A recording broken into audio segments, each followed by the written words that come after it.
एक आदमी बिलासपुर का स्टेशन पर खड़ा था। तभी उसको बहुत घबराहट हो रही थी।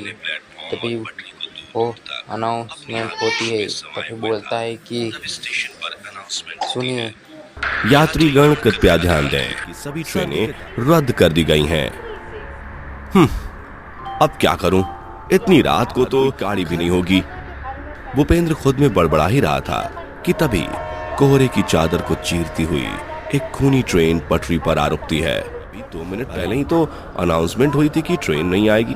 लगता है मेरे हो सकता है कोई तकनीकी खराबी होगी। ऐसा बोलकर भूपेंद्र ट्रेन में चढ़कर खाली पड़ी खिड़की वाली सीट और ट्रेन स्टेशन से रवाना होती है। कितनी अजीब बात है, मेरे अलावा ट्रेन में किसी भी बोगी में कोई बंदा नहीं है जिससे यह कहकर भूपेंद्र खिड़की से बाहर देखने लगता है। तब एक भूतिया देशभक्त चलती ट्रेन का पानी पानी। अचानक वह भयंकर भूत हवा की गर्दिशों में गायब हो जाता है और भूपेंद्र क्या था, कितना भयंकर था वो शख्स। इससे पहले कि भूपेंद्र कुछ समझ पाता, ट्रेन की बत्तियां जलने बुझने लगती हैं और ट्रेन भूतिया देश जो भूता हंसी हंसते हुए कहते हैं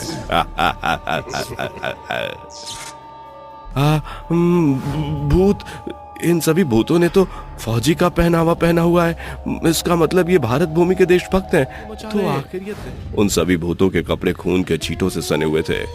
वो तेजी से भूपेंद्र की तरफ बढ़ रहे थे, जिसे देख भूपेंद्र ट्रेन की चेन खींच देता है और ट्रेन खेड़ा गांव स्टेशन पर आ रुकती है। वह स्टेशन एकदम सुनसान वीरान पड़ा था। मुझे पानी चाहिए, पानी। लगता है यह स्टेशन सालों से बंद पड़ा है। तभी स्टेशन के सारे भूपेंद्र के कानों में एक हैंडपंप चलने की कर्कश आवाज पड़ती है। पानी पीने के ललक में भूपेंद्र भागता हुआ उस हैंडपंप के पास आकर हैंडपंप चलाने लगता है। हैंडपंप देखकर उसकी आंखें फटी की फटी रह जाती हैं। खून खून। पहले उन भूतिया देशभक्तों से भरी वह भूतहा ट्रेन और अब ये हैरत अंगेज करने वाला हैंडपंप, ये गुत्थी तो उलझती। अचानक उस भूतिया हैंडपंप से खून से सना एक खूंखार हाथ बाहर निकलकर उसे अंदर खींच लेता है। भूपेंद्र खुद को गज भर जमीन के नीचे देखता है, जहाँ हैंडपंप की जड़ खड़ी होती है। देशभक्त उसे घेर लेते हैं। मैं कहाँ हूँ? 2 गज जमीन के नीचे। तुम दोनों भारत भूमि के जान सकता हूँ कि देश के रक्षक होने के बावजूद तुम भक्षक क्यों बने हुए हो? मैं बताता हूँ। एक दौर में हम भी तुम्हारे जैसे शेरदिल देशभक्त थे। हम सरहद की सेवा में जीवन बिता रहे थे। बलबीर, तेरा तबादला हो गया है। मगर कहाँ? खेड़ा गांव में छुपाकर खुफिया एजेंट बनकर गांव गढ़ के बीच रहना होगा, क्योंकि वहाँ पाकिस्तान के पार से आए घुसपैठिए घुसाए हैं। बलबीर और राजबीर भारत भूमि के ऐसे शूरवीर हैं जिनकी चर्चा सरहद के चप्पे चप्पे में चलती है। हेडक्वार्टर के फरमान पर सभी की नजर रखने लगते हैं। राजबीर जाने क्यों, मगर अब्दुल की आंखों में दगाबाजी दिखती है, जैसे वह खेड़ा गांव को खत्म करने आया हो। इस गांव के मुखिया सुजान सिंह को खबर करनी चाहिए। अगले दिन दोनों दोस्त गांव की बैठक में अब्दुल को बुलाते हैं। मुखिया जी, अब्दुल इस गांव की तबाही का गढ़ बनकर आया है। इससे हमारे देश गांव तो क्या, इसे भारत देश में भी नहीं रहना देना चाहिए। देख रहे ना सरपंच जी, मुझ पर कैसे लांछन लगा रहे हैं। अगर आपको भी लगता है कि मैं इस मिट्टी इस गांव से गद्दारी करूंगा तो मुझे सूली पर चढ़ा दीजिए। राजबीर, बलबीर, भले अब्दुल को कम समय रहते हुए हुआ गांव का हिस्सा है। सरपंच जी, मुझे तो ये दोनों ही दगाबाज लग रहे हैं। सरपंच जी, ये अब्दुल की चाल है। हम देशद्रोही नहीं बल्कि इस भारत के झूठ बोलते हो तुम दोनों से मुझे दगाबाजी की बू आ रही है। आज से इस गांव में तुम्हारा दाना पानी बंद। सुजान सिंह के आदेश के बाद पूरे गांव देहात उन देशभक्तों से दूरियां बना लेता है। कई दिन बाद, राजवीर, ये कैसी घड़ी है? जिस धरती माँ के लिए हम इस गांव में हैं, वहां हमें एक बूंद पानी के लिए भी ललकना पड़ रहा है। कंठ तो मेरा भी सूख गया है बलबीर, और सब्र का बांध टूट जाने पर हम पानी के लिए स्टेशन। मगर अब्दुल अपनी टोली के साथ यहीं छुपा हुआ था। आओ आओ सज्जन साईं, मैं जानता था कि तुम प्यासी हिरन के जैसे पानी के लिए इसी हैंडपंप पे आओगे। हम अंत तक लड़े, लेकिन वह संख्या में 10 गुना ज्यादा थे, इसलिए हमें मात मिली और हम नीचे गाड़ दिया। तब से हम भूत बनकर यहीं आने वाली ट्रेन और हैंडपंप के इर्द गिर्द भटक रहे हैं। तुम्हें मुक्ति कैसे मिलेगी? हमारे शव का अंतिम संस्कार कर दो ताकि हमारी भटकती आत्मा इस संसार से मुक्त हो सके। दोनों भूतिया देशभक्त भूपेंद्र को जमीन की गहराई से ऊपर ले जाते हैं, जहां भूपेंद्र रात के उस सन्नाटे के हैंडपंप की जमीन खोदना शुरू करता है, जहां उसे अगले दिन भूपेंद्र भूतिया देशभक्त का दाह संस्कार कर देता है, जिसके साथ भूतिया हैंडपंप और वहां आने वाली ट्रेन के कहर का थम जाता है। कोहरे की चादर ने पठानकोट स्टेशन को अपने आगोश में समाये हुए था। चारों ओर सन्नाटा ही सन्नाटा था। स्टेशन पर लगे घड़ी में 12 बजने को थे। स्टेशन पर खड़े 2 देशभक्त सिपाही ट्रेन के आने के इंतजार। यार नरेंद्र, शायद ट्रेन समय सारणी में तकनीकी खराबी आ गई है, जो ट्रेन नहीं आ रही है। अरे नवीन, चिंता मत कर, सर्दियों में ट्रेन का देर सवेर होना लाजमी है। मैं भी तो तेरे साथ सवेरे से स्टेशन पर एक पांव पर खड़ा हूं ना। अभी नरेंद्र ऐसा बोल ही रहा था कि कोहरे को चीरती हुई पटरी पर आ रही ट्रेन की तीखी हॉर्न उनके कानों तक पहुंचती है। देख, ट्रेन आ गई। एकाएक नवीन की नजरें मोटे अक्षरों की लिखावट पर पड़ी। नाम तो पहली दफा पढ़ा है। अरे किस सोच में डूब गया? इससे पहले कि ट्रेन स्टेशन से रुखसत हो, हमें इसमें चढ़ना चाहिए। सरहद से आए तार में सूरज की पहली किरण के साथ हमें सरहद पर तैनात रहना है। इसी के साथ दोनों दोस्त चांदपुर एक्सप्रेस ट्रेन में सवार हो जाते हैं। ट्रेन के सभी डिब्बे दूर दूर दिखाई पड़ रहे थे। खिड़कियों से आ रही सर्द हवाएं ट्रेन के भीतर से सिया रही थी। यह देखकर नवीन कहता है, नरेंद्र, इस ट्रेन में तो हमारे सिवा कोई नहीं। एक्सप्रेस में चढ़कर कोई बड़ी भूल तो नहीं कर दी? हा हा हा हा। यार नवीन, तेरे चेहरे की हवाइयां उड़ी हुई हैं। एक देशभक्त होकर तेरे चेहरे पर ऐसा दहशत। एक काम कर, तू सो जा, मैं तुझे आने तक जगा दूंगा। यह सुनकर नवीन आंखें मूंद कर नींद की गहराइयों में चला जाता है।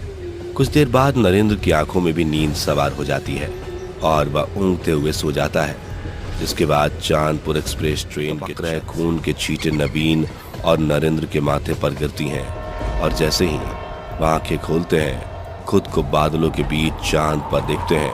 दोनों हो जाती है। तभी दूर खड़ा एक देशभक्त भूत भैरव कहता है, आ आ आ आ आओ साथियों, इस चांद पर तुम्हारा स्वागत है। हैरत अंगेज ना हो, एक्सप्रेस पर तुम बैठे थे, वो धरती के किसी स्टेशन पर नहीं बल्कि सीधे चांद पर ही आकर रुकती है।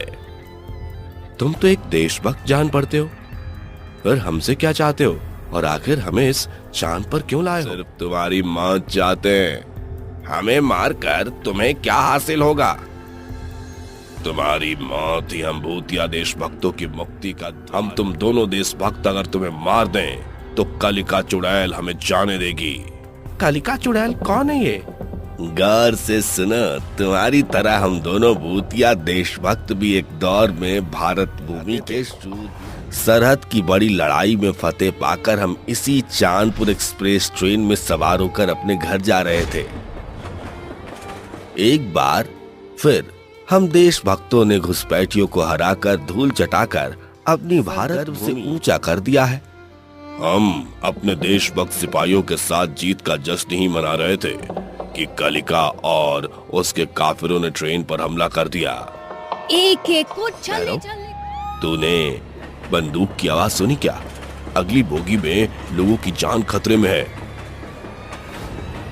हम दोनों देशभक्त दौड़ते हुए वहां पहुंचे, दहशत से जूझ रहे थे। क्या हो रहा है? आओ आओ मसलूबों के मसीहा, इतनी जल्दी भूले? कैसे भूल सकते हैं तुझे काफिरों की सरदार कालिका। मैं मेरे मुल्क की खुफिया एजेंट हूँ। सामने मेरे मुल्क के सिपाही की मौत नाच रही है, इसीलिए अब तुम भी मरोगे। उस कसाई कालिका ने हमारे नजरों के सामने निर्दोषों का खून बहाया। हमने उसे मौत का शैतान बनकर जाग उठी। उसकी शैतानी गूंज से प्रकृति डावाडोल हो रही थी। पत्ता पत्ता थर्रा उठा था।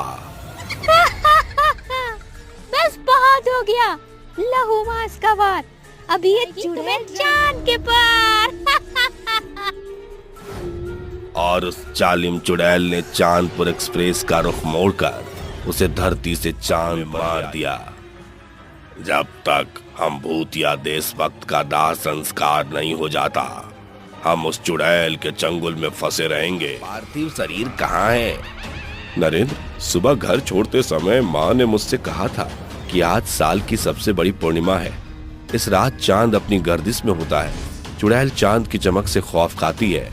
अगर किसी तरह हम इस चुड़ैल को खत्म कर दें तो इस चांदपुर एक्सप्रेस और कालिका का दोनों देशभक्त सिपाही भूतिया देशभक्त का चांद पर दफन शव खोज निकालते हैं। हे भारत माता, अपने भूतिया देशभक्त को अपने आगोश में समेट कर इनके ऐसा कहते ही दोनों भूतिया देशभक्त और उनके साथी दीपक बनकर चांद से गायब हो जाते हैं। जिसे देखकर चुड़ैल कहती है, नहीं, ये क्या किया तुमने? हाँ हाँ, कोई बात नहीं। लगता है भारत भूमि की सेवा टहल करके तुम्हारा मन भर गया। ये चांदपुर एक्सप्रेस तुम ही चलाओगे।